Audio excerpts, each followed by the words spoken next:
Recording. Go 3, 2, 1. All right, everybody. Welcome back to Mix Nomad Podcast, episode 17. 17. This is, I keep thinking, like, what is it going to sound like when I'm doing, like, oh, it's welcome to episode 541. I think at some point you'll stop saying what episode it is. I think you're like, welcome back. We got another episode for you. Let's rock this thing. I think you're just going to go right into it. I think you're going to stop being like episode 1244. Welcome. I think you're just going to be like, welcome back to the show. You guys know what we're doing. Hit all the buttons, click on the stuff, share to your friends, comment. Yeah. Let's get into it. All right. Yeah. And so once again, the thing that he said, let's just do that and, click the things and, like it, subscribe, blah, blah, blah. And anyways, so we're actually going to be discussing today. Rick has repeatedly brought up the concept of the path to resolving problems, right? About how there's the formula. There you go. The formula to solving problems. And, as we got to talking about it, it's easy to say, the formula, right? But at the same time, what is the real world application of that? And today what we're going to be going through is basically trying to, as Rick likes to say all the time, is if you have a boat and you put it in the water, let's see if it floats. Let's see if it actually holds and challenge it. And if we can figure out like how in a real world setting, how that application, how people would take it and how to actually respond to it. So we're going to go through that and see if we can if we can work out the details of it. And then moreover, we're also going to try a role reversal on this one too. So we're going to do a double doozy. And so we're fully expecting the shit show. So feel free to comment. So we can jump in. Yeah. So I'm going to go at it from the white side or right side or whatever, and he's going to go at it from the left or from the black side. And that's weird how you said the white is right side. I said white. White side, I said right white side. Or right side. Exactly. I didn't say the white is right. That's really racist, bro. I'm running that through my racist filter. That's very racist. You know what though? At the same time, I did say I'm running through the white side, right? So we are already starting off. So subliminally,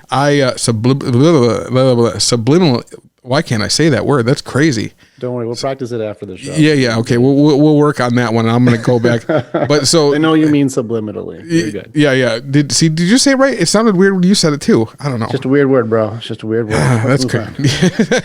So what's the formula? Yeah. Go ahead. All right, if we're challenging the formula, break it down. What is the formula? So I mentioned it multiple times, but I'll go through it again. We started off with other episodes and we understand, and I talk about this and everything is a choice. We work on the first step is always awareness. Awareness of what a problem is, awareness of what our parts are to it, awareness of how we feel about it, awareness. Once we have awareness, the next piece goes to forgiveness. We have to be able to forgive each other for whatever it is, whatever we believe the transgressions is, whatever our filters we use for our belief systems, we have to forgive. Like I forgive you, you forgive me, we're good. And then we can go to acceptance. I accept, I accept your help. I accept us working together. I accept we're a team. And then we can support each other. As we're supporting each other, we have to support each other towards a purpose, a unified goal. We have to have a goal that we both agree works for us both. Once we have our purpose or what our reason is, then we go to action. We actually do this together. And one thing that's proven is once people start going through the trenches together and they start working together, then you start connecting, you start unifying, you start trusting each other. And the more you build that, then you actually care about each other. You love each other. And that's really what I believe. If we try and figure out how can we go through this formula without adding in bad ingredients. And so the bad ingredients we talked about are if you use shaming somebody, or if you blame, if you're ever pointing the finger, you're just giving your power away. It's all your fault. It's all your fault. And it takes away from your ability to do anything for how you could handle it. If you hate and you start adding hatred into the middle of the recipe, it starts messing up because hatred creates separation. Hatred creates distance from each other. If you want to do revenge, if you're trying to, you did this to me, I need to do it to you. If you're doing revenge, it's just going to create more pain. And, like Gandhi says, an eye for an eye makes the whole world blind. That's just going to create another problem, a hiccup in the formula. If you are disrespectful or use disdain towards another person, it only creates more hostility and it takes away trust. You won't trust that person. And if you apply anger to any situation, as Marcus Aurelius says in philosophy, if you add anger to any problem, it'll be worse than if you were never there to begin with. In which case, we have to be able to remove our like emotional volcanoes and go like, really, what are we working on here? But if we add any of these ingredients to the formula, it hiccups the whole thing. No different than if you had a perfect recipe for a pie. A perfect recipe. It's so mouthwatering good. And I come in and add in an ingredient that has no business being there. If I add in just a teaspoon of dog shit into your delicious pie, it's no longer going to be a delicious pie. I ruined the pie, but even if it was just a small amount of it. And that's where we have to raise our level of awareness of this formula and how can we actually do that? What does it mean to say awareness? What does it mean to say forgiveness? What does it mean to have acceptance? Right. Let's talk about that. Right. Okay. So, and as we were talking about this, and so I agree with all those things at a fundamental level. Those things are super like important, and that makes perfect sense. But now when you start applying those things, the actually using those things in practice, my first response was, well, that it removes the human element, right? Like humanity, like just can't. Is humanity capable of doing that? Is humanity, and on an individual level, I think these things are all very true and plausible. But I think that it's I think it's an unrealistic goal almost. You know what I mean? I think it's something that you can't, like it's something that can't be achieved. I think it's one of those things that just sounds great on paper, but in practice, it just doesn't work. So, and like that's. Can I say something about that sentence there? Yeah. And this is one of the things that when I'm working with people is the awareness of the sentences that we use are really the exposure of our beliefs. And so if you say, I believe that that's nice, but I also believe it's unrealistic and it can't work. Well, when you say that, you will subconsciously make it, you'll have an action behind it that would reinforce your belief system to show this isn't going to work. This isn't going to work. And so even if you spoke about it in a way that like, I don't think it'll work, I'll talk about it, but it's going to be with the lowest level of conviction that we could do something about it, period. Well, I mean, I do get that, like in intent means something, like your will drives towards a certain outcome. I get all of that, you know what I mean? But at the same time, I don't necessarily think it's being. I think there's a difference between being pessimistic and realistic. You know what I mean? It's really just a perspective. It just means my filter that I see the world through. You can call it what you'd like. It's just the way that I see it. Even if we both look at the same exact thing, we would both run it through our perspectives. And one person could be highly pessimistic and have the same answer as somebody who's realistic, who just doesn't call it pessimism. And it's just the perspective that we add our extra filter to, instead of an objectivity of going like, that's two people fighting. Well, right. You know what I mean? Like, right. There's an objectivity to it to say like, well, what can we do to make this better? Instead of adding in like our experiences of, could be hate or disdain, or I don't like that guy, or that guy's not like me, or whatever thing we add to it to make it, well, black people will never succeed, or white people are always going to be evil. Like when you add a filter to something, well, of course, changes the perspective. And we call it safety net words. Like, I'm just being realistic. Well, yeah, but okay, but all right. So let's go into that. So awareness, right? Let's take something on awareness. Well, what do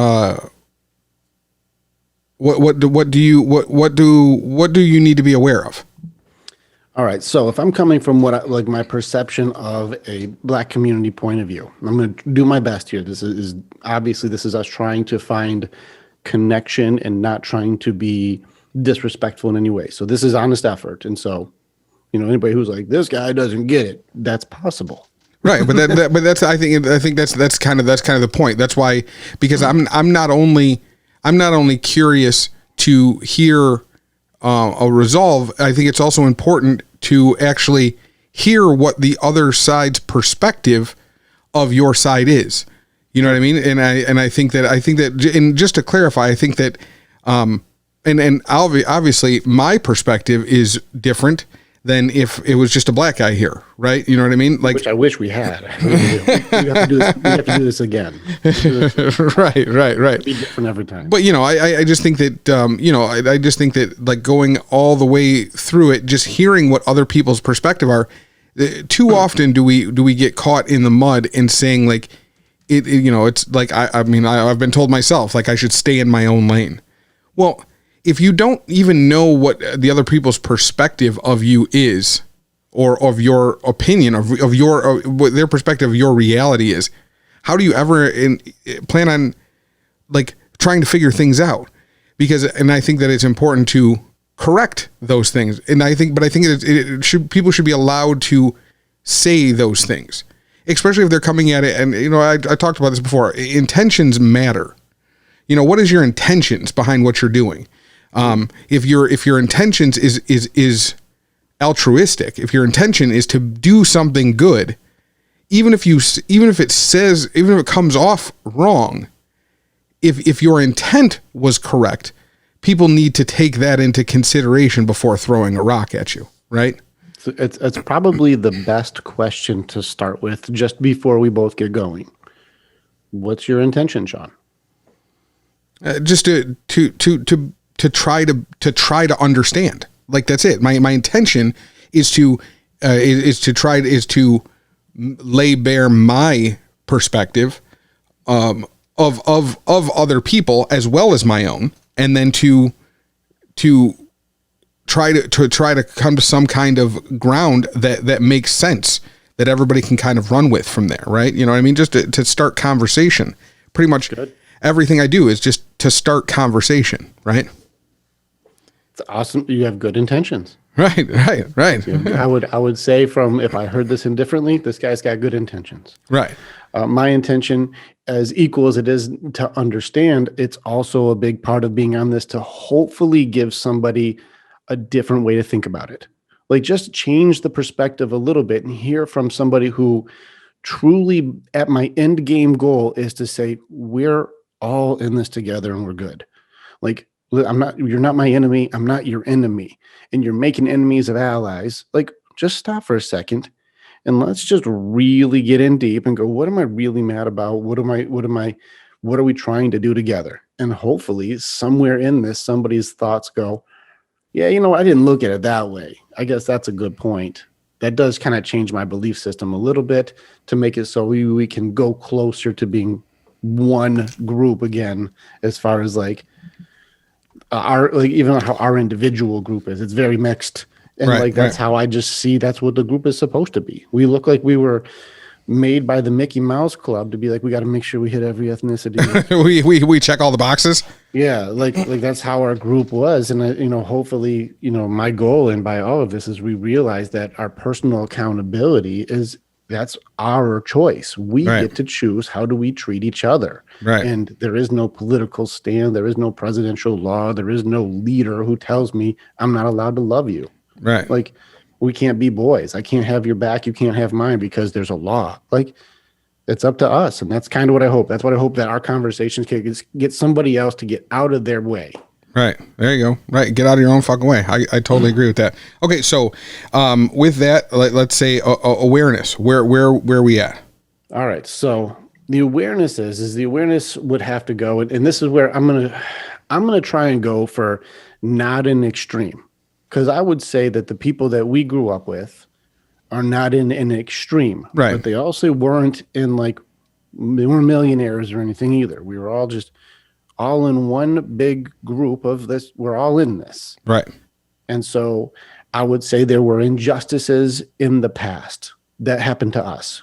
There are multiple things that happened to my people. Right. To make that there were wrongs that led up to this point. Right. I also see that in the last, especially 30, 40 years, has been the most effort to go like, yeah, that was fucked. Like, Right. so people are openly trying. My community has been open to me.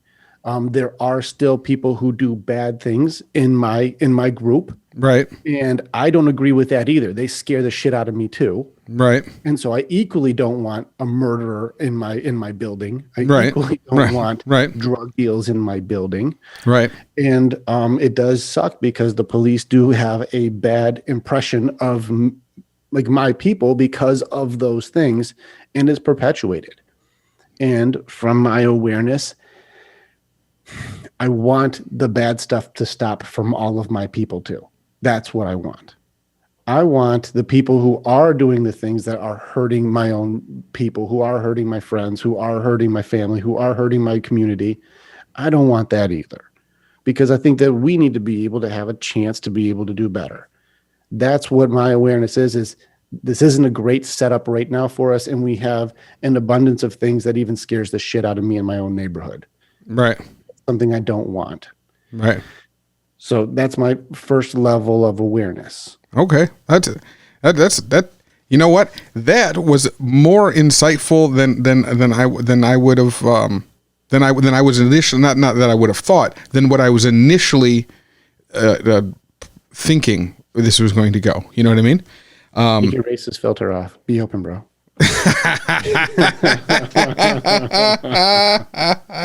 All right, fair enough. All right, I'll give you that one. There you go. All right, well then I would say from my side, I would be like, well, then I need to be aware of.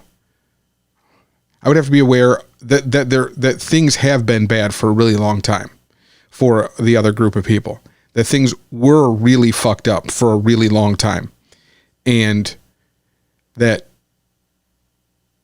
even though I know that there have been improvements because I can see them, and even though I know that maybe it wasn't me who even wants it or believed in it or created it for that matter, that it can't be that that if I want all of this to be right, that I have to be involved, that I have to acknowledge all of these things and realize that there's something that I need to, so it's not going to happen on its own. It's not something that I can just ignore. I have to be present to it for it to get better, as for everybody. Like I can't let it ride. Right. I would think that that would be my perception of the awareness on this side for sure. Yeah. Okay. So we both agree, hey, this is not the way it should be. We haven't finished it yet. We're still working on this. And regardless of the strides that we've made for my people, regardless of our communities that are, there are things that have been effort to try to do better. Some of it's been pretty fucking counterproductive. That's like, there's certain things that we know people had good intention, but it really kind of went off the rails. And we got to try and correct some of the stuff that went a little far in my community. Right. And, and I would also say that also on this side, I would say that I would need to be aware of the fact that that all of these bad things are not the majority of the people, right? Mm-hmm. That it actually is just a small group of the people. It's not everybody in these communities. It really is just a small percentage that are, as you said, that are just throwing. Most people are just trying to keep their family safe and just get food on the table. Most people are just trying to make it by, and right. it's just there's some cards stacked against us. And even with there are advances, especially in a lot of areas, and even in the area we grew up, there was equal opportunity for black and white in the same school, same classes, same everything. So that part, there's advances in certain areas, and there's the other parts that we know it's not like that. And so there's room to improve. As far as from this side, I do know that there are racial biases that, as a society, we do have to work our best to get rid of. I've, even been privy to see cops be a little more aggressive towards my fellow black people. And that is something that we do need to raise awareness of to make sure that we're all given a fair shake. But also from my side for the community, also need to understand that these people are trying to do their job and not to give them shit either, because the more we try to demonize them, the more they'll demonize us. And there's no peace that'll come from either of us on that one. Okay. Now, like I said, I can definitely so I think that with that, I think that what is also important is to, so once again, I agree with all of those things. Those things still, once again, it all makes sense on paper, right? And I totally agree with that.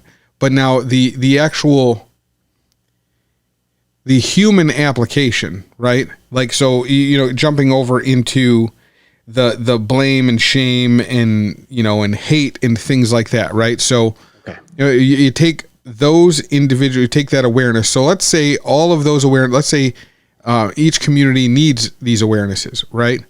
But now, how do you get past that and go and not be angry?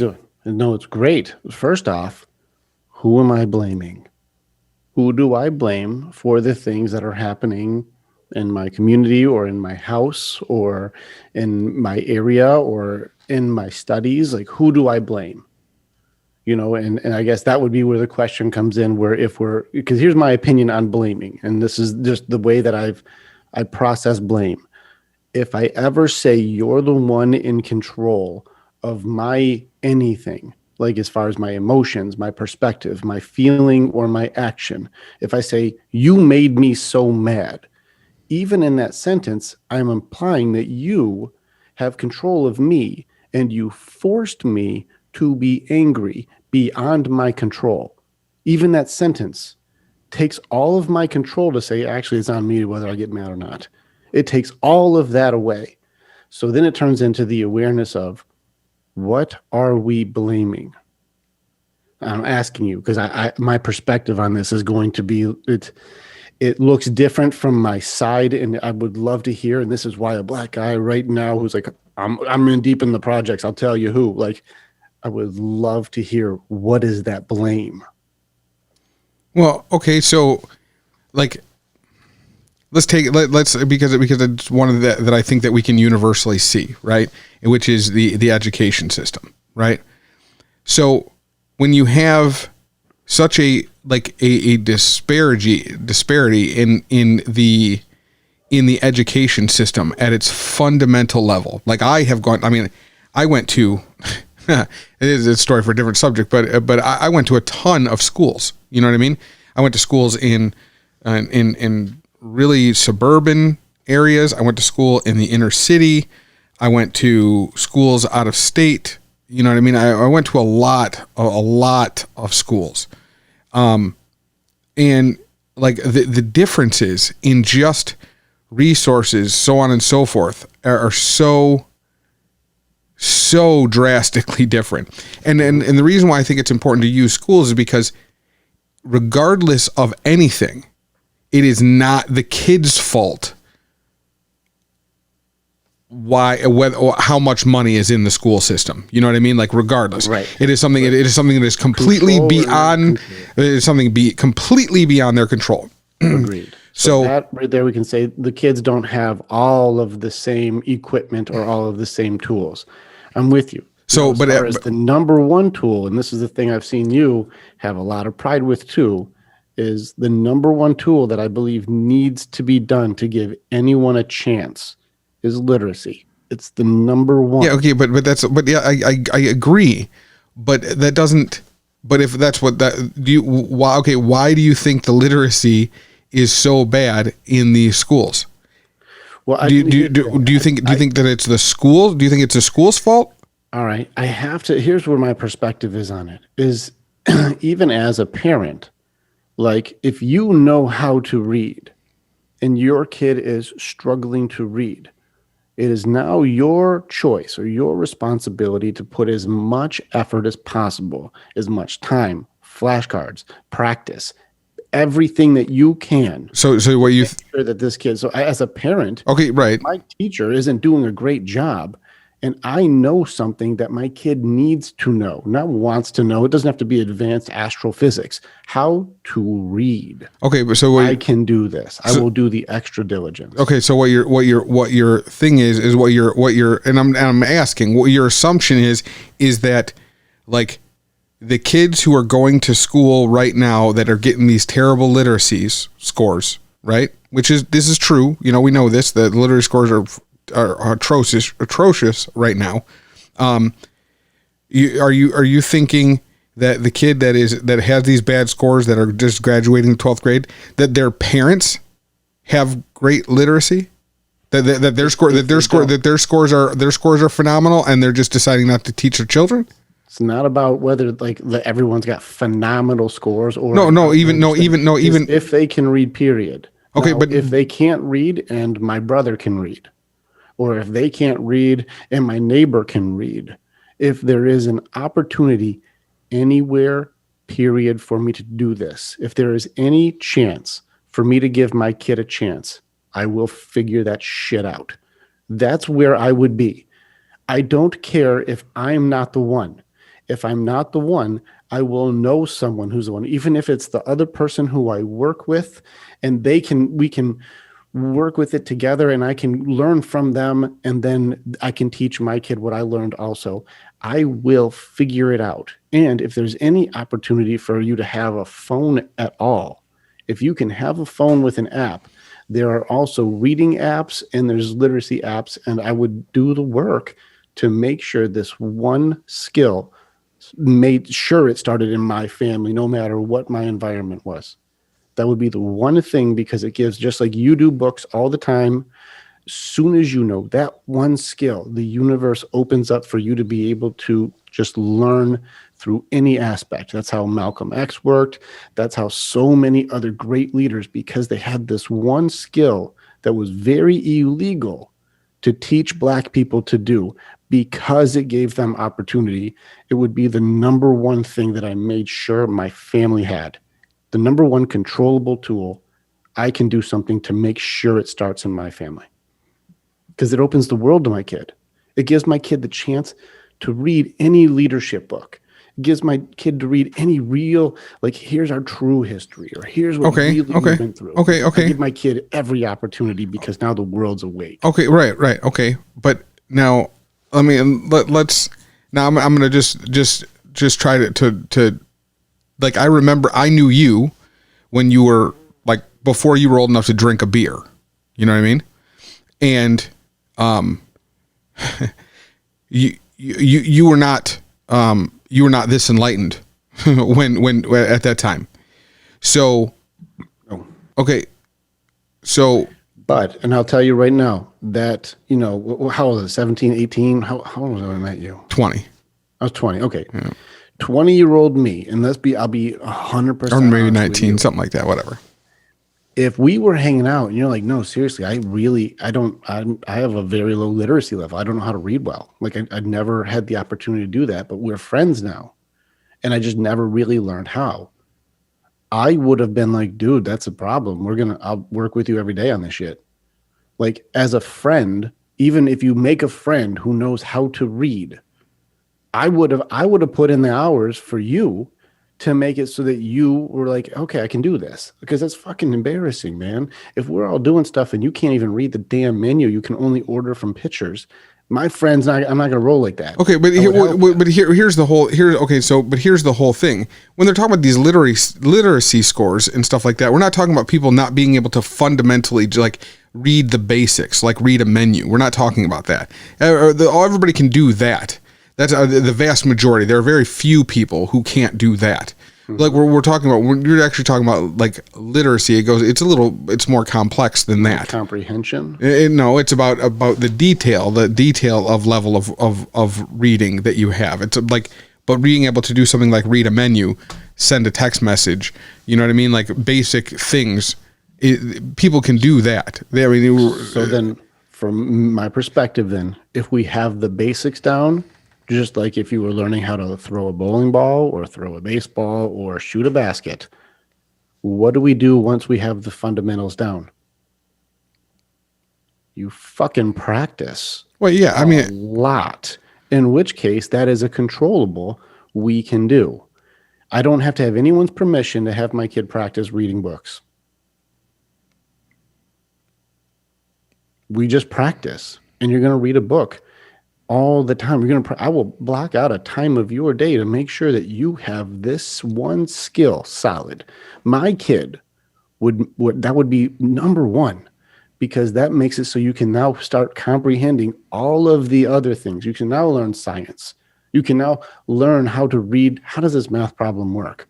You can now learn how do I understand a different perspective from reading the standing on the shoulders of giants who were before us, or learn philosophy, or learn anything. How do I can go into any direction, and practice this one skill. And I will say this, like, so, and that's something that I struggle with, right? And that's something that I don't understand, right? And this comes down to, in the Black community, and it's not that I haven't, and I have actually spoken to people, I've asked, you know what I mean? But I've never gotten a real answer as to, like, and that comes down to the personal responsibility aspects of it. You know what I mean? Like, I made choices, I was never pushed to read as a kid, albeit like my mother read, you know what I mean? That kind of thing. But I was never like pushed that way. And I really struggled with reading until I was in my teens, you know what I mean? Like, so I was one of those people. Well, because I had a reading disability, not a learning, but a reading disability, and it was only actually due to a friend that helped me through that. You know what I mean? That, once again, story for a different day, and that's where for me, it was like, as soon as I got the ability to read, I became like, I went crazy with it, and I just did it. And because of that, I've always had like different things for my own kids, like, every day my kids had to come to me and tell me whatever, some, 2 facts that they read about that day, something they had to, not at school, something they had to spend their own time, like, every day when we're eating dinner or whatever. And they would have to be like, oh, well, here's my interesting thing of the day. It didn't matter what it was. It could have been science, could have been politics, could have been anything. And then we just have to talk about it. So it's something that I pushed my kids to do. And for better or worse, whether or not I like the things that they're doing at the moment, nobody can ever say that they're not applying those same rules to their life, even going forward. And so, to come back to what I was saying, though, is that is the one thing, those are the parts about the Black community that I don't understand, that I would love to understand, that I struggle to understand, because I run into problem with certain defenses on things, because I don't understand why the personal responsibility. I get it, like that, all the things from the past, I understand those things. I understand how they came about and why, and all of the problems with them. But when it comes down to the fact of, like, there is no law preventing you from doing X, Y, and Z, even if what is stopping the community from doing these things for themselves? Yeah. That's the pieces that I say that from my aspect, from the aspect of, like, I didn't grow up, I grew up in a poor white household. You know what I mean?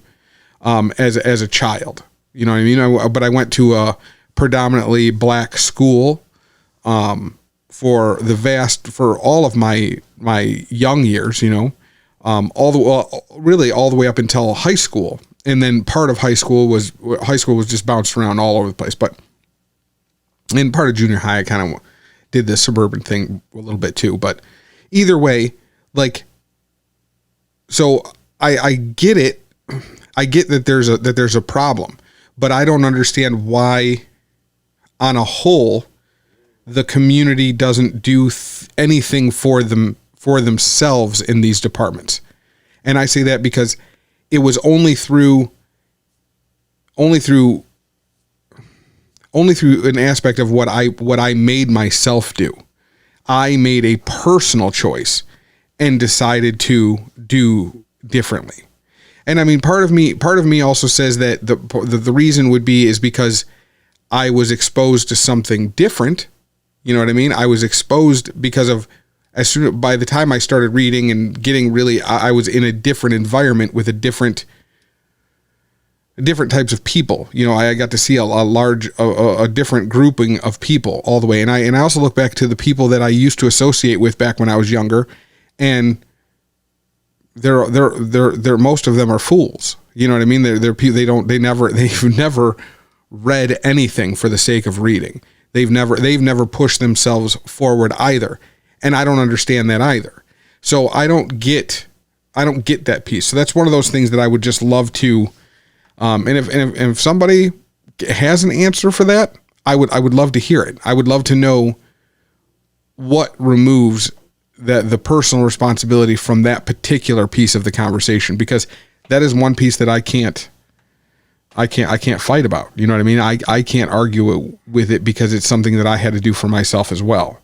I agree with you. And also, and this is just understanding history, like, because this is the most dangerous tool that anyone can have, is the ability to absorb new information. This is what gives you your most power, is the reason why throughout slavery and throughout the education system and stuff of the past, the reason it was designed that way is because if blacks are starting to read, they'll become wise to a lot of these tricks. They'll be able to outsmart out of these situations. These aren't like very advanced tricks that are being used, but if you're uneducated, they'll work on you. So they would do things like hide their money in the books because black people wouldn't look in the books. They don't read. Like, it's those kind of things that happen through history. And I remember watching a video of a black man who was in his 80s, and he's like, I make it a point every single day to read out of just raw respect, because it was illegal to teach blacks to read. He's like, I can read, which means I have an ability they said it was illegal to give me. And out of respect for the people who died, because there were people who were killed for teaching black people to read. There were people who have fought for that right, who have died for that right. And that one thing that defines your ability to step out of everything. And if you look at, I even see the shows of like black shows like Empire and things like this, we praise and we are excited about the highly intelligent leader type. Well, he gets that way from reading. Like, if you are going to be this empire leader, if you are going to be a leader of your own business, if you're going to stand out, you have to feed your brain to make you different from everybody else. Otherwise, we're just walking bags of meat. Your brain is the only thing that makes us different. If you take my brain out of me, I'm just a regular looking dude. Nobody would think me any different. If I was just a workout dude and had no extra thoughts, I was like, hey man, protein, bro, protein. That's all I did. Right. You do hey, CrossFit. You know, like, if that's all I did, that's all day. You would go, this dude, hey, he's in shape, but he's basic. You wouldn't think anything special of that guy. Right. Until your brain starts spewing out new information and people go, whoa. Okay, hey, you're different than what I thought. I'm listening now. And that's the thing that I would encourage every human to go, your one thing that makes you different is how much you feed this thing. And the way you feed it is reading. Right, that's of course. The food. Of course. And so that's the one thing, is because it was a right that was not afforded to you and now you can do it, why would this not be the hardest push in a black community? That was the thing you weren't allowed to do because it would make you too strong. I mean, but and that was also number one. I mean, that was also. I mean, but you also go into the things of like when the desegregation of schools and how big of a deal that was and things like that. So it's more than about something about like slavery times and not being allowed to read. It's things. Believe in just the idea of the knowledge of knowing that, like, you know, as a black man, I was not even allowed. It was illegal for me to have this power. But now I can. I'm going to fucking use that thing. Right. That's where my perspective would be. If you told me I can't do something, but now I can, watch what I do with it. That's just the perspective. I can't connect to why that wouldn't be it. No different than how you did it. And props to you for recognizing my school systems are failing me. My friends will not. And I need this ability. And once you had it, you were like, this is feeding my brain. And it changes your perspective because you put new information in, and new information and new information. And then it changes everything. You're no longer in that little bubble we talked about. Right. Well, I mean, I'm a firm believer that reading vastly changed how I perceive reality. Just monumentally. It gave me the ability to speak to people differently. It gave me the ability to interact with people differently. It gave me a larger vocabulary. It gave me perspective on things that I just had no idea of. So like I said, I get it. And I would love to hear from somebody on that one. I would love to hear just different takes on it. I would love to hear if somebody has something, because that's something that I've struggled with. I do agree with long-term effects of things. I do believe in that. And I believe that is a thing, but I think I would be presumptuous to use any of the theories that I would have for it. I think that that all my theories would be assumptive. Yeah. I would be assuming things without knowing what the real thing is. And that's where I'm at too. Right. My jump right now is, and I'm with you with awareness. Let's move to the next thing, but the personal accountability of, if it was in my household and I have access to this one skill that opens all the doors, that would be my number one focus. Right. I'm just putting myself in a very impoverished, because you already knew, my family, we weren't rich. By any means, we weren't upper end or anything. We were lower middle class. So that's why we know each other. And so with that, it was still if it is to be, it's up to me and my own studies and things. Because even in my house, my dad never made any emphasis on, you need to read, you need to read, you need to read. He would just say, don't be a damn idiot, which isn't the same thing, of course. Right. But it still implied, keep being smarter. But if I was going to do better, and this is, of course, later on in life, and your wisdom starts to come in, because you knew me as a 20-year-old dude, the most that we would read would be games. Right. But even still, that encourages you to improve so you can hang with your friends who are also readers, because you were a reader. And I needed to make sure that I stayed up with you and Jeff and Eric, and everyone's a reader. Right. And I'm like, man, I got to keep up with this. And so I have to take time to practice. Sean was an English major. Right. That was his major. Right. So that's why it's hard for me to see this as a way to go and that's why it is difficult for me to say Black people don't have the advantage to be able to do this, because I lived with one who was an English major. So I'm I don't know. I don't know if it's as an advantage. I mean, I would say that's what I mean as far as there's a disadvantage. Well, I lived with a Black guy who's probably one of the most. He was one of the better read people that I knew, because that's what he studied. Right. Yeah. Right. But he was also really good at messing with the English language too, because he was very good at it. So it was hilarious. But I mean, but that's once again, you can't use one person. And once again, Sean is really an exception in that case. So but that doesn't really matter. But I mean, I totally get it. But either way, I would just love to hear a different take, or not even just a different take, just a different understanding. Onto that whole thing. I totally would. We beat that one up. Yeah, we beat that one up, but it was important, everybody. Yeah. That was important to beat it up. All right, okay. So now let's move on to forgiveness. Okay, so we're on forgiveness, and with forgiveness, let me think. From my perspective, see, I don't know. On that one, I would be. I would be good. This is so good. And this would be no different than if I was saying from the white side. I really don't know what we would be forgiving for. That's you would go like, what the hell? Like, but there is crime. There is fear. There are things that have happened that, if you interviewed most white people, especially from like the 90s to now, like there's people who are like, I'm freaking afraid of them. Okay, but there was violence. But that's nothing. I have to forgive that bias. I have to forgive these injustices. And I also have been assaulted by black guys for being in the wrong spot. Like, it happens. And thank goodness I had my own black guys with me to go like, whoa, this one's okay. Because if I didn't have my guys there, I would have been in trouble. Like, and so there are those biases where I have to go like, hey, listen, I forgive the injustices done against me also.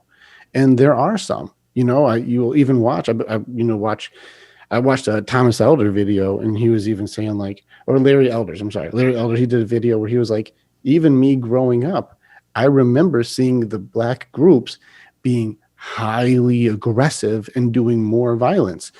He's like, I'm also a black guy. He's like, I didn't agree with that then either. So there are injustices that people do that do require forgiveness. Hey, I forgive you for those things. Okay, but yeah, okay, but that, I mean, I can understand that on a few individual levels, right? Like, that's what everybody's experiences are.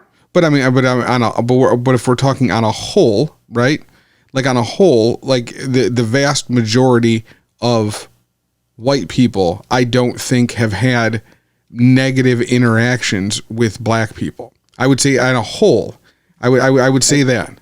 I would like to have as many opinions as possible, but I think as far as just raw humanity, period, everyone's had bad experiences with people. And if you're mixed in enough, and the only way I would say people wouldn't have any perspective is if they just are in such a segregated opinion where they just never interacted with black people, then maybe I could see where you're coming from. But if you're interacting with humans, period, everyone's going to have a story no matter what. Yeah, well, I get that, but I don't know. I would struggle to think that would be a large. I mean, I think that this is important, bro. You really do have an opinion that there would be nothing for black people to ever go like, sorry about that.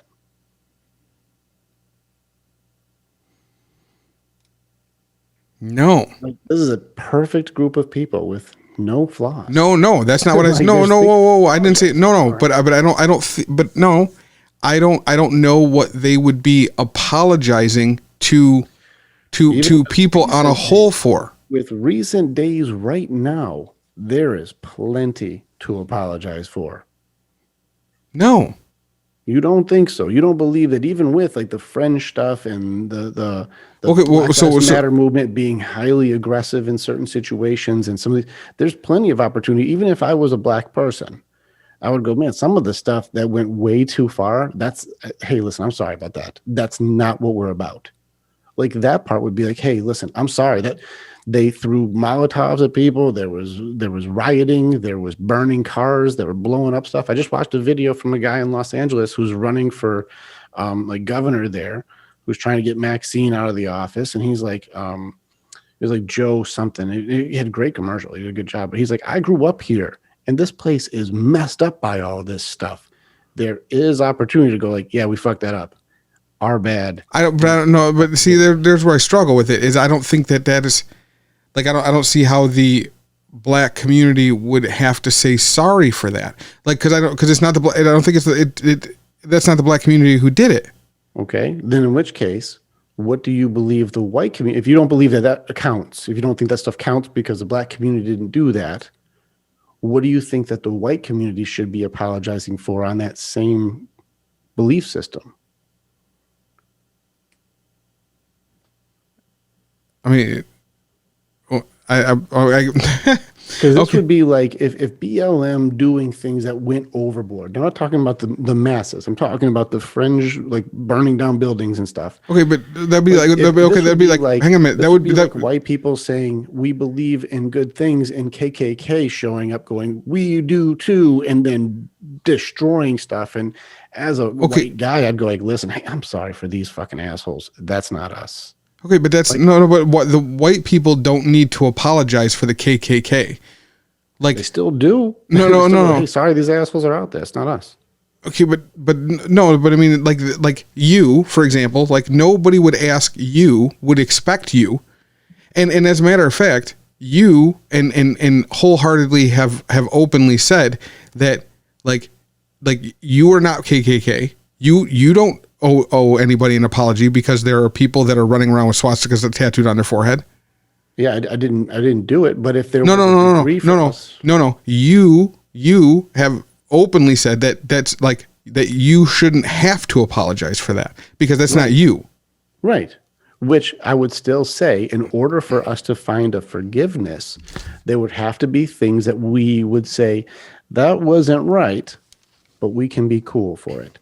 Now, this is to be important. And this is, if you go into NVC and nonviolent communication, an apology is not necessary for you to be able to have acceptance, because understanding each other makes it so we don't have to, because apologies oftentimes, especially as a kid, does fall into shaming. Say you're sorry. Hey, say you're sorry. You're like, I'm sorry. You're like, no, you didn't mean it. Mean it. Say you're sorry.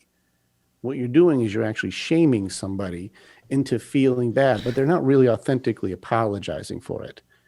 But if you go like even a conversation going like, hey, what you did, that really hurt me, man. That wasn't cool. And you're like, I didn't realize it did that much harm. Like I was so okay, right. But no, but see, like that. Okay, but now you went over into acceptance, like, okay, but we're at forgiveness. And still to forgive, but still okay, but here's where, I mean, you realize that like you just acquainted things like rioting and burning and BLM and things like that. You just acquainted that, like that these are something that the black community would have to apologize to the white community for. Like you made that. So there are aspects of no. Too far. Hang on. But you made that in the same realm. Like you placed those things in the same realm as slavery and redlining and blacklining and all of these and like in segregation. And I mean you that's this is where that's what you think I said? No, hang on. Okay. No, because these are the things that the black community would need to forgive from the white community, right? Okay. So, but you said you don't know what it would be the other way around. You don't correct. And because once again, like there's a difference between something that a group of people did on a mass to another group of people in comparison to a few people of one group doing some stupid shit. Here's where I'm just trying to understand. Okay, hear me out. Here's where I don't agree with you completely on this. There is a degree that as a mass, we have to agree on what is right and what is wrong. We have to be able to have a civil understanding of this is where we can all agree this is best for all. There is a point we have to get to for that's indifferent. It's not black, it's not white, it's just human. There is that point to it we have to get to. As far as forgiveness, though, I do believe this also, and more importantly, probably most importantly, this is more of an individual thing also. As a group, let's let it go. Well, what are you letting go as individual? Each person's got a different story of what their perception is to go like, all right, listen, that's the past now. Let's move forward. Everybody has that. And if you grow up in any type of a mixed environment or anything, or have any exposure to a tougher side when you're not from there, it's not nice. Like you're going to tell me like black people in an impoverished area see a white guy walking through and that guy's going to be safe. Like that's a dangerous area, bro. Like this. No, but it's not dangerous. Those dangerous areas they're not dangerous to just a white dude. They're just dangerous areas. Yeah, they're just dangerous areas. Where you'd have to go, what's with that? There is a degree of like, hey, listen, I can tell you guys made an entire area extremely dangerous. Yeah, that's just a group of people that did that. It's all a group of people, but an individual experience. Then, if a white guy gets jumped in that area and robbed, but everybody would get jumped in the area and robbed. Everybody would. But he cannot have a racial view to it because black people as a whole have not done anything wrong. Correct. Correct. That would be like, you know what? No. That would be that once again with that justification. That would be like, well, by that justification, then then white middle-aged white men should never be allowed to own firearms. Like they just shouldn't. Where are you going with this? Well, because it's only white dudes that do like these mass shootings and stuff like that. So let's go with if you really want to get technical on how many deaths have come from guns and you go racially with it, black on black is winning. Period. If you just go numbers and you can pull it up, how many mass shootings versus black on black shootings, it's not even a close number. Now, is there a problem in the white community? And we talked about this a little on the last video. Is there a problem with, even suburban white males having like psychological issues to do crazy ass shit? There is a thing happening that we also have to look at. There is something, because you're right. There are like teen to middle age, like 20s. But no, once again, I didn't. But it doesn't. No. You're. That's a group of people, though. You can't say like if there was 75 million guys out there with guns who are just doing mass shootings. You're like, man, that is the community. That's what they do. White people just go out and shoot groups. That's what they do. And but you're saying what? See, what do you? It's like I feel like you're not realizing what you're saying. You're saying that's what black people do. Black people just go around killing black people. I'm saying if you're trying to say it's just a small group that does that, it doesn't define the rule. The rule would be that there's like over 300 million people not doing that shit. So I can't say that's the majority that we have to go. That's everyone. But everyone's personal experiences would still have to apply forgiveness for injustices done to them. That's it. In order to move forward, no matter what, we can't be blaming it's your fault that I am through this. Well, that's just it. Yeah, okay, right. But that's on still all sides. But that still doesn't. I think my contention is that you think that there is no apologies ever, or there is nothing wronged ever done by black people. No, that's not what I said. No, black people as an individual have done bad things for sure.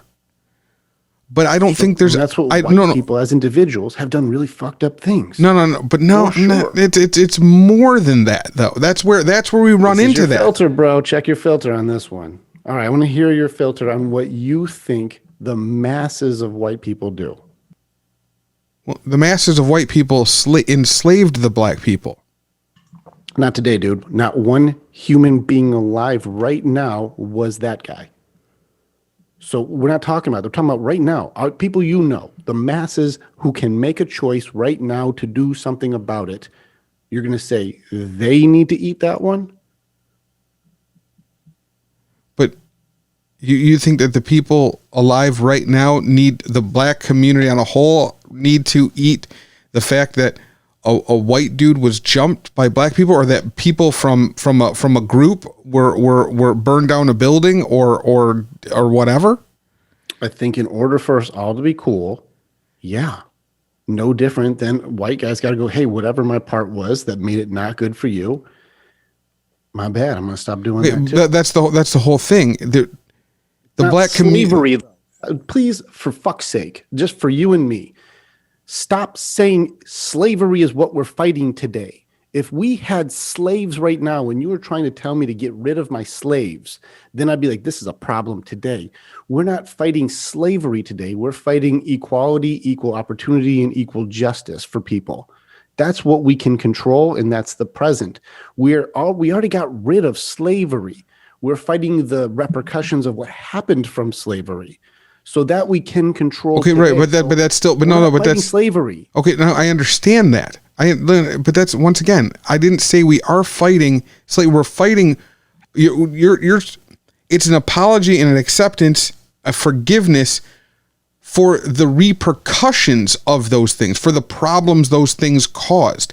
A lot of those laws are not here anymore. A lot of those things, just about all of the laws aren't there anymore. But the problems they caused, that's where I'm struggling here, because it's like you can't take something like the repercussions of all of this bad shit since the starting of this country, and it was compounded over and over and over, only up until just the last 40 years, right?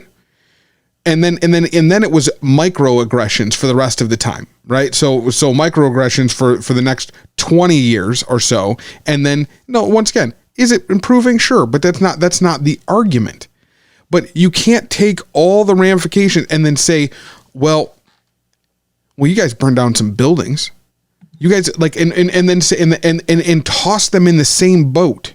That's where I run into a problem. It's the tossing them in the same boat. And here's the thing is, you're saying your perspective is relevance and what you perceive. This one's bigger than that one. Is it bigger than that one? Of course it is. I'm not saying it's not. Which of those is a controllable that we can do today? And that's where I run into is if a personal accountability is to be drawn to say hey, listen, I know that you did some shit. You did some shit. And I forgive you for that. We can be cool because you personally did some shit, and we got to move forward from that. We got to be able to be cool from that. Right. That's what we have to do now. But to say hey, we're just going to erase because that wasn't cool. That's not what I'm saying. There does have to be an authenticity to go hey, listen, we both agreed with awareness. That shit was fucked. And I would, as a white man, go, I agree. That was fucked. What can we do? He's like, listen, I know you weren't a part of this, but I know you want to be a part of the solution. So I don't hold any of that against you. We're good. Fair enough. Right. Listen, and I'm with you. I'm with you right there. And I go, listen, any injustice has ever happened to me, I understand that wasn't you. We're good. There were black guys who weren't cool. There were some bad situations I've been in, but I know that wasn't you and you have good intention. We're good. Let's just be good. And you're like, we're both good. Awesome. Now what do we do with it? And that's when we get into our acceptance phase. That's my perspective, is where if we're adding in, and this is the important part of when people are bringing up slavery and bringing up all of these things, which one of those negative things that I talked about when it came to blame, shame, hate, revenge, which of those are also mixed in with the filter? No. I would argue that I didn't have any of that. I wasn't. I didn't say you. No. I was saying with the argument that I'm making here, I'm not adding in any of those things. None of them. I'm just saying I don't have anything to say I'm sorry to you for. I don't. This is important, and I'll have to send you some Rosenberg stuff. I don't require you to apologize. I don't require it. No different than it doesn't require an apology from my side, because an apology doesn't mean anything. It doesn't. If I said, hey, sorry that happened to you, it doesn't make it not happen to you. But your ability to go, all right, yeah, I got to let that go, is something you can control.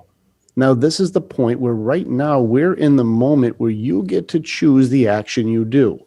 Right now, you've decided to take a calling to have these types of conversations publicly and also physically help people's homes to improve. Of course. You're like, I got to use the skills I have. I can have conversations because I've read a bunch of books and I know how to fix stuff. So I can do that for people who can't do it for themselves. Right.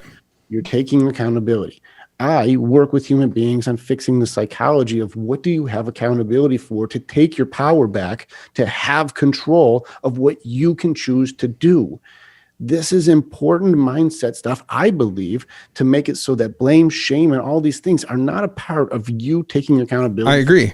I agree. I believe it's inside of everybody, and they have to go, I have to stop giving my power away, and that's blaming. So if I said... But I wasn't blaming. I said, because of slavery, this is your fault, and I don't have this. You're taking your ability to be able to choose to do something different for yourself away and saying, because of them, my belief system says I can't.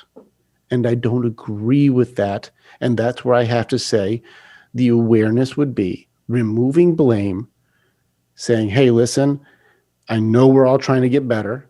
Do you want to get better? And that would be the awareness question. Hey, do you want us to be able to be better? Now, any human being that you talk to that says, no, I want you to stay in the slums and stay out of my neighborhood. If there's that guy, that's not one you work with. But I would say, even as a guy in the white community, that is a very rare soul to the point where I don't even have an association like that. Right. Well, I understand that, but it's still like I'm still struggling with just the. I mean, I guess I just can't see it because I just don't. Forgiveness part, huh? It's with forgiveness. Let it go. Well, what can we do today? Yeah, but no, I get it. I even letting it go, I just don't know what I don't know what it is that I should be forgiving. That's where I struggle. I just don't know if I'm going at this from the white side. I don't know what it is that I'm supposed to forgive.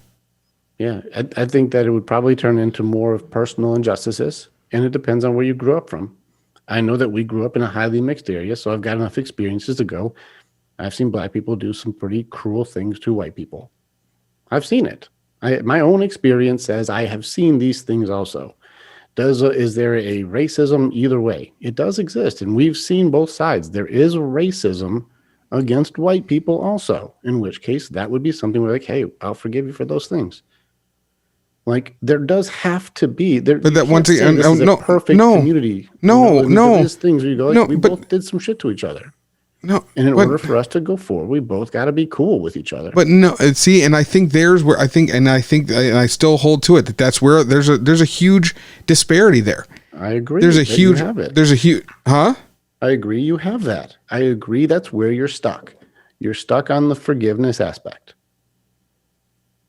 That's where I think that most people are stuck. I don't think I'm stuck. I think that you are. That you don't. I'm too indifferent for you. I think that's what it is. I'm not giving enough passion towards what side you think I should be giving passion to. No. I am completely zeroed on this. I'm not saying I fight for white justice.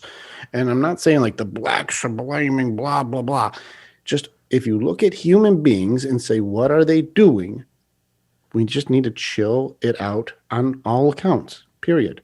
We can't move forward with hate, blame. I get it. But what you're saying is that I should be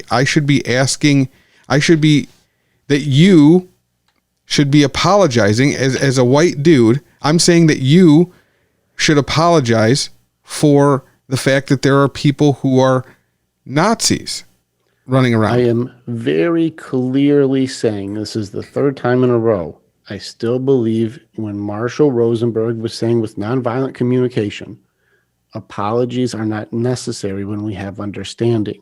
We don't always, I don't require you to say sorry. I don't require you to feel like I'm shaming you in any way to feel bad. That's not going to help us move forward. I'm not trying to play a game of who is right.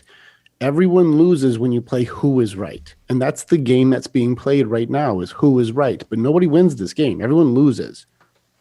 And so I'm not saying anyone should be like, I need to say I'm sorry. And even when you have seen the videos of people trying to publicly do that, it just victimizes like you're a victim and I'm sorry that you were a victim. And I even watch videos of even black people going, stop fucking talking to me like that. Don't talk to me like a victim. I am not a helpless little kitty cat. I am a grown-ass person who can handle my own business. Like there is an aspect of if you've seen those people going, all right, everybody, put your hand on Harold and let's all just say, I'm sorry for all the injustices that have ever happened to you, Harold. I am sorry that my people have done this to you. It looks like pity. It looks like being just shitty. And I don't agree with that either. I don't believe anybody needs to be like, I am so sorry for all of the things. Well, no, I get that. It just seems silly. I get that. No, so like I understand. In order for us to be cool, I can give. I don't expect you to give. I can give forgiveness, though. I can go listen. I don't expect you to say anything, but listen. Just know that I'm not holding it against you. But I do want to move forward together. Can we agree on this? Then people can go, yeah, you know what? I actually did some pretty cunty things too. I definitely did. I did that too. And you know what? My bad on those. And you know what? Same thing. We're good. You know, all the stuff that you did that was really pissing me off. Let's water under the bridge that. What do you want to do? And then we get into the next phase. That's for me on an individual level does start to spill over as far as if we can have that be the message. That's the piece I don't see. In any aspect, it's always trying to be right. But if you play who is right, no one wins. You don't have to apologize. Sean, I'm not asking anyone to ever apologize. And I don't think anybody needs to apologize if you can understand each other. And I never ask you to either. Right. No, I get that. I like I said, I understand. It's not that I don't understand what you're saying. I do understand what you're saying.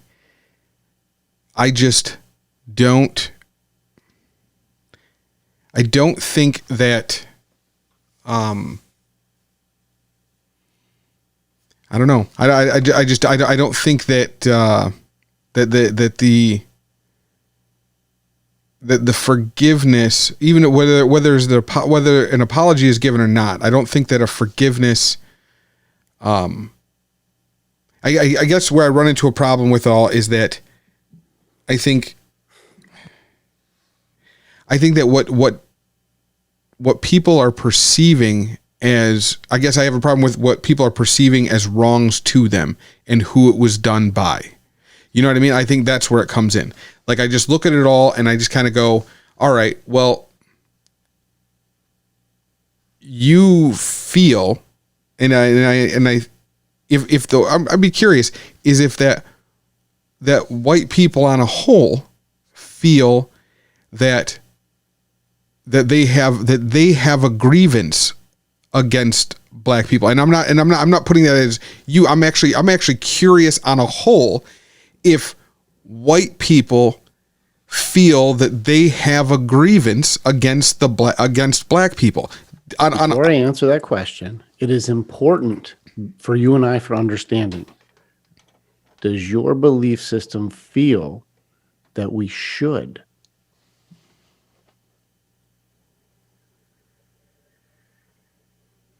No, I know, that's what I'm saying. I don't see one. And that's why I'm curious. I'm super curious because I'm curious because I think, like, and for me, and I want to be very clear, I feel like we've kind of gone like over this a lot and kind of went back and forth and this and that, but it was really because I was honestly trying to understand it.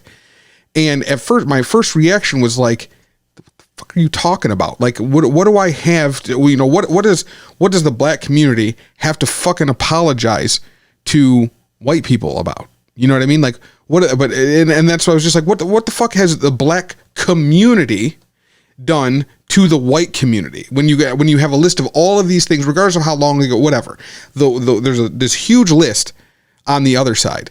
And then it's like, now what do they even have to say that this community has done to them? But now, hang on. Well, I'm going to go with you. Let's go with you on that. Let's say that your perspective that you have on that is correct. Let's say it's only the injustices from the side of the white, and I'm not arguing it either. I'm not saying it's an even list. That's not what I'm saying. It's not an even list. I'm not, if we're trying to make judgments. Right. Yeah, this list is way fucking longer. That's for sure. Right. So yeah, I'm with you. And I'm also clearly not saying our bad, erase. Like, I'm not trying to make it smaller issues than it was. I do look at it as a point is if we're going to do something about it, we can't keep talking about the problem. We got to do something about the problem. But if anyone's ever trying to add blame to it, it just will never move anywhere. Right. Your fault. Oh, your fault. Right. No, I never do accountable. Well, no, I agree with that. But I think, like I said, I would really love to hear from some other people on this because I think I think if that is the perception, if that truly is the perception, if white people truly have a perception, whether, and I'm not throwing any shade on it, I'm not saying that they don't have a perception or that they do. I am honestly, genuinely curious if white people feel that they have a grievance against black people, like on a whole. We're not talking about like whether you got beat up by a black guy or whatever. I'm talking about like, does the white community have a grievance against the black community? Yeah, I'd like to hear some people's perspective. And just to be very clear, if you're putting in the comments that you just hate them because they're black or something stupid, like that's no. I mean, like a real, like the action was done that was wrong. Like, but as on a community, because they are right on a community level, like because that's what's important. Because, and I think that's where I was running into a problem, is that you, like, to me, you were talking about things like all these big things that took place were a community level thing, right? All these laws, because there were laws, so that's a community level. That is something that we as a community, as like a government level. Right? That's a community. You know what I mean? Like we as white people deem this, period. Right? Like so, and you were talking about grievances on an individual level, but I think everybody has grievances. I mean, like they'd be like me. I have grievances. Let me put it this way: like, so I had grievances when I was younger against Arab men, right? Because of situational things, albeit, but I didn't have a problem with Arab people.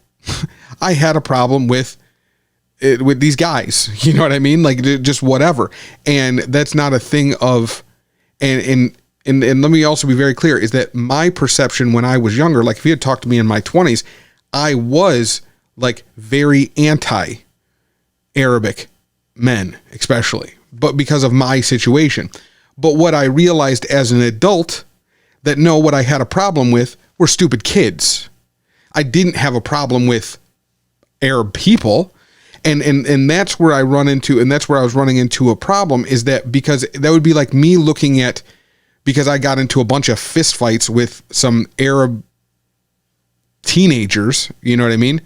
That all of a sudden the Arab community needs to apologize, or I need to forgive them for these situations, which to me personally, I feel that's insane. Like I would never look to them to be like, hey, you know, I forgive you guys. No, I don't forgive you guys. Fuck those guys who I got into a fist fight. Fuck them still to this day. How about that? But as a community, I got nothing. You know what I mean? They're just dudes and ladies. That's why it's a little tougher, is those guys who did hurt you, those guys who were bullies or were mean or did those things. Now, if those guys were saying, hey, listen, we know we fucked you up, but I need your help, then you'd be like, you were an asshole to me, man. Like, and you're still not nice. Yeah, but you realize what but you do realize what you just said. Right. If those guys who were harming you, right, that would be a different story. But okay, your help. Okay, but the black community didn't do that to you and then ask you for help. But there are people, that's their experiences. That's all I'm saying, is like, just like you said, your individual experiences did matter to you, and it was important to you. And that's where I say all of the forgiveness does have to start at an individual level. And there are injustices done today, stuff like real alive people stuff that you have to go like, man, that was not nice to me. Like, okay, but things. Yeah, but that wasn't. So that's what I'm saying, is on an individual level, no matter what it is. And I'm not getting into the semantics of what's worse, who's right, none of that stuff. Just whatever you're holding on to, in order for our groups to move together, we have to just let go of our shit and go, we're on the team together. How can we do it now? What can we do right now? Okay. All right. So since we're trying to punch holes in it, like, I don't think that should be forgiveness. What do you think it should be? Because this would be the challenge that it came up to, is if the white list is longer, could the black community say, I forgive like you for the injustices of the past, because you weren't a part of it, but you do want to help. I would say forgive. Well, then I wouldn't say forgiveness. I would say it would be acceptance and then letting go. Like letting go has to happen before acceptance. You can't accept. Of course. No. It's awareness. If you want to call forgiveness letting go, I'm okay with it. But that's because that would be more accurate, right? Because, and the reason why I say that, and this is, like I said, I think this is very important because I think that you run into, and I think more often than not, we run into things like that automatically put our hackles up. You know what I mean? Now, if you put that as like awareness, and then you're like, okay, well, I'm aware. I see everything. I got it. And then you say forgiveness. Now you have one side going, fuck you. I'm not for fucking, but no, hang on. But it is important because that's the shame and blame. No, it's not. No, it's not. What that is just somebody that's almost like, because it's not a personal thing anymore. Now that's a group thing, and now you start running in comparisons. And I get that it goes down to semantics of words, but but when you're talking about issues like this, those words matter. So when it comes down to letting go, right? That means letting go of whatever your shit is to be able to have acceptance. Sure. So let's do the addendum for it and change forgiveness to letting go. I mean, because I think that's a balanced compromise. Right. Because I just think that you run into a problem when you, like I said, you hit me with that, and I understand what you were trying to say, but what it does is it makes it you know what, it puts blame. That actually puts blame. Well, that's your interpretation, because forgiveness by itself isn't blame. But your feelings around it. No. It was your words that created the blame. Well, I mean, no. Please hear me out on this one. No, I do. I understand. Your perception of how you feel around those words that make an indifferent thing like forgive a blame situation. No, because but you said that it is forgiveness, but they have to forgive what was done to them, and this and that. That is forgiveness is blaming. Like in it. No, it is. It's not. It is letting go. Because what you're trying to do is add your perception as fact. But forgiveness is not blaming. Now, if I said again, I didn't say you have to apologize. That's where shame comes in. I don't require you to apologize. That's not a thing. No different than I would have you say you need to apologize. When you do that, now it creates a negative thing. But going like, listen, man, I forgive you for that stuff. That's not blame. No, that is no. If you have to say I forgive you for it, that means you've done something to me. That is that you and you have to blame somebody to forgive them for something. That is the definition of forgiveness. Then this is where the ego comes in. Which part of that is bothering you? What bothers you with going like, hey, listen, sorry, hey, I forgive you for that stuff. Which part bothers you? Because you have to blame somebody to forgive somebody for something. If that's how you feel about it, and changing the word to letting go helps you out. Oh my God! See, you can't concede on anything. I'm sorry, you are dead ass wrong on this one. You need need someone to concede, which is your flaw. No. Right or wrong. No. How does it work? No. What you're saying. You're playing who is right, Sean. It's not gonna work. That game is a fail. You need someone to concede. I'm not saying you're wrong, and I'm not saying I'm wrong. I'm just saying, what does it work or not work? If you don't like the word forgiveness because of how it makes you feel, then fine. I'm cool with not using that word. That's okay. You get what you want because I agree with what you want. We have a common goal. Why does somebody have to have a concede for you to feel good?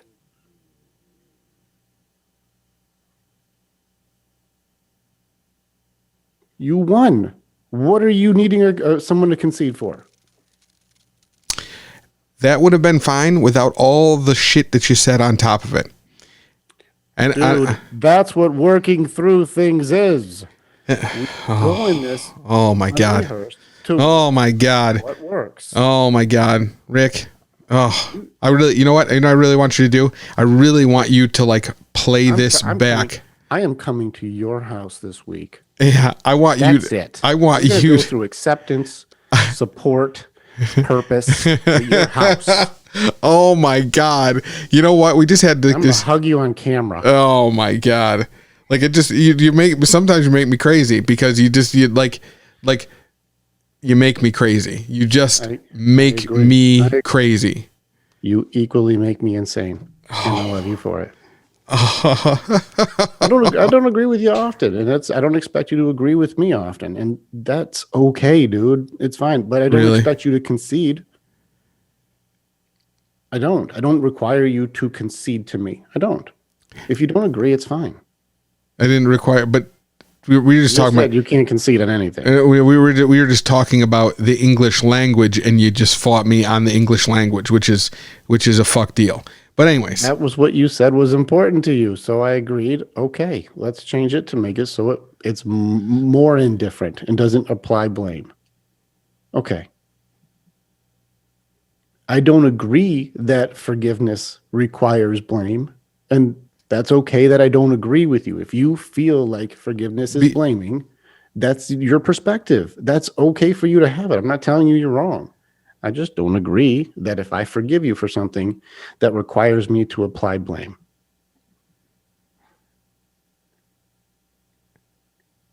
That doesn't make any sense to you, and that's fine. That's okay. And it's if you don't see it that way, it doesn't give us any bad blood. Like, okay, then we just don't agree on how that word works. And maybe something would change and make you go, okay, I see it different, or something would change and make me go, okay, I see it different. But I'm open to just talk about it more another time. It's fine. I feel like we covered a lot already for people to eat on right now. I'm just saying for like this episode, we've got the next 3 weeks on this list if we keep going at this pace. We've got a lot that we got to unwrap on this, and there's no way we could cover this in one episode. No, we got to do 2 topics barely. Yeah. I like it. And I like it. It needs to be. It needs to be done this way. So we'll change forgiveness to letting go. I agree with that. I do think it's a more powerful word. It's a more empowering way to say it. Like, we got to let go of stuff. It's more personal accountability. It's more empowering. It's strengthening. So I'm not against the word change. And if you want me to concede, I concede that that's the best set of words to use. Oh, you know what? Yeah, I'm so glad you're not here right now. You still got boxing gloves there. Make sure you got them. I'll bring some. We'll box it out. Oh man, you know what? I would love to hear. Since we had a Sparta conversation. I really feel like a lot of times, we get through. This is one of those episodes that's weird, and I would like to hear from other people, because sometimes we get locked in on something and we kind of go back and forth. And I guess where my biggest problem was that I felt like we got somewhere, that we were going back and forth, and then I felt like I had a light bulb go off, right? And I was just like, that's what it is. That is the problem right there. That is the little piece. And then I felt like for whatever reason, it was like, and then it devolved into an argument. Right. And that's how I saw it. And because of that, I would be curious to hear what people think about that. Do people that are listening to this, do you think it's ridiculous that we argue like that on camera? And I guess what I would be curious to know is if I should delete stuff like that in the future. Should I remove that from the conversation and just be like, okay, well, we're just going to do that off camera, and even have a clip and be like, you know what? I just did a cut because I know we had one of our stupid arguments, or I would like to know if people actually like to hear us have our arguments. So, you know what I mean? It may help people work it out in a different perspective too. And I think that as far as the openness and the rawness of it all. Yeah, just we're not being fake here. Right. And I think that's probably more what people are looking for these days than, I just cut out all the bad stuff for you guys. I think people are like, give me some fucking real people. Right. Give me some real conversation. If you guys are working out the semantics of the word forgiveness with each other right now, that's what people are doing on a way bigger scale with a whole bunch of words. And people, and I would venture to say that, people are really having these. I think the fact that we have to be back on this show again on Thursday, right? Mm-hmm. Well, let's move it to Friday because I'm going to be there Friday. Oh, okay. Well, whatever. You know what I'm saying. But you know what I'm saying. Like the fact that we have to come to these agreements so we can we can have a show again. You know, that's at the end. Like it forces us to. I would do it anyways. Man. Well, of course, can't hold a grudge on you. Well, yeah. No, but you know what I'm saying. But I think that a lot of people do. A lot of people are having these things where they just get these, and they just get that inspiration of rage, and it's just and believe me, if you whatever you guys might think, you should have, we've had some doozies face to face, like. We can't even. Those would be edited out. Right. If people saw what real Spartans were like, they'd be like, our society can't understand what you're doing. It looks like you guys are like. I thought you guys were going to kill each other. But I think it's good. I think once again, I think it's good to hear just people just work through it and work through the differences and have to come to some kind of understanding. And you know what? And I will say this at the end there, Rick conceded, but you conceded, but I know that you conceded. And I think it's important to say that you conceded because you just like to make it right. You know what I mean? Like you can see, and I get it, that not necessarily that I swayed your opinion, but just to be like, fair enough. You know what I mean? And I think that if people were more able to do that as well, and the same thing as me being able, because my first reaction, same thing, is to fucking just hit the fucking mute button on the box and be like, you know what? Fuck you. I'm not doing this with you. You know what I mean? But then me and him would work it out like, you know, tomorrow morning or whatever. But you know what I mean? I think these are the resources, these are the skills that people, I hope that we're showing people that you're capable of. We're all capable of doing this, of being better versions, of listening more, being more understanding and collective and amazingly different, but still being just people, you know? And hopefully we can help somebody with that. And if you don't like it or whatever, I still like to know everybody's opinion if they think we're fucking crazy or sound ridiculous, but you know, that's just I think the moral of the story is teach your kids to read. And if you need help, I will send you at least a digital copy of my book to print. Like he's like, I will send you a digital copy of my book. Which gives you a little perspective of why is my stuff in such a weird, like a personal accountability way all the time. I believe everything is a choice, and I'll send you my book. If you're like, hey, send me a copy, I'll be like, give me your email. I'll send you a copy. And maybe that'll help somebody like look at it a little different too, and just help open up a couple doors for you to go like, all right, that's a good call. All we're trying to do is help people. That's really what our goal is. Right. We can just give somebody a little bit of a different point of view to empower them to feel stronger or do more. That's the purpose. That's what I'm doing. And that's the reason we have these talks, is take a very controversial conversation and just try and make it so we can get better through it. That's really it. I agree. All right. Well, everybody, thanks again for joining us on the Mixed Nomad podcast.